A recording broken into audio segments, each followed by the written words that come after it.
Tanzania's opposition leader, Tundu Lissu, today described President Magufuli as dictatorial. He was speaking from the Nairobi hospital, where he's been recovering after being shot by unknown people 4 months ago. Mr. Lissu says that although he fears for his life, he will go back home after recovering fully. He's claimed the government has done little to find his attackers. He spoke to the BBC's Victor Kenani. I think I would say I'm feeling pretty good. I was attacked on the 7th.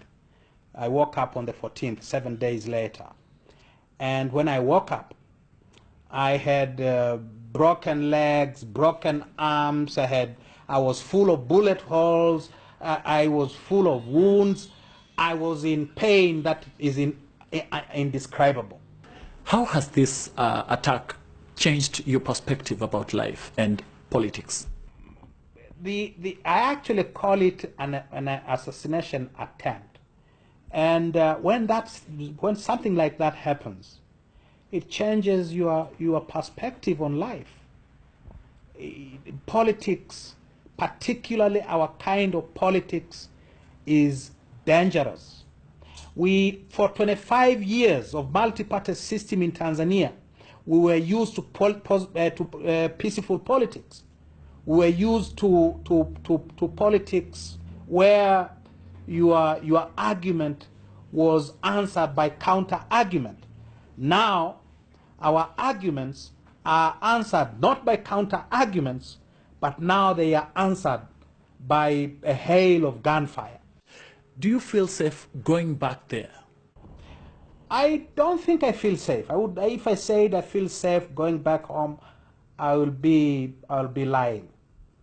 But Tanzania has become a very dangerous place. It has become a place where journalists like yourself are abducted and they disappear. It has become a place where people are murdered. They are shot dead. They are tied in hands and feet. They're dumped into the sea and they're washed off into the beaches. We have become no different from those odious military dictatorships of Latin America of the 70s and the 80s. Has there been pressure from your family to get out of politics? My wife threatened me with divorce if I change.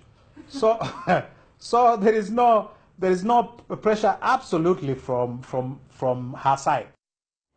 At least that interview ended on a slightly lighter note. Victor Kenani joins us now from Nairobi.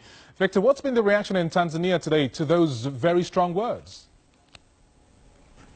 Thank you. There has been a huge reaction to this story, not just today, but when it first broke out 4 months ago. And today was the culmination of it all. And a lot of people have been following this story since it broke out. And so today, when the story was being broadcasted on BBC Swahili Facebook page, there were a lot of reactions there. We had almost 350,000 people who have interacted with that post in one way or another. And in a way, when we went to the hospital to visit Tundu Lissu, we did see that there were leaders from his party, Chadema, and there were also his family members who were there to support him. So from the comments that I've gathered and looked at from the Facebook page is that there is on one end, there are those who support him very much and wish him well. They feel there was a void that had been there that he'll now come back to cover and proceed with what Chadema was doing. But on the other end, there are his critics who feel like he's been very harsh and critical of President John Magufuli's government. And so they want him to tone down that even as he's gone for this sabbatical, when he comes back, he needs to tone down his language and try to be more accommodative. Thank you very much. That's Victor Kenani in Nairobi.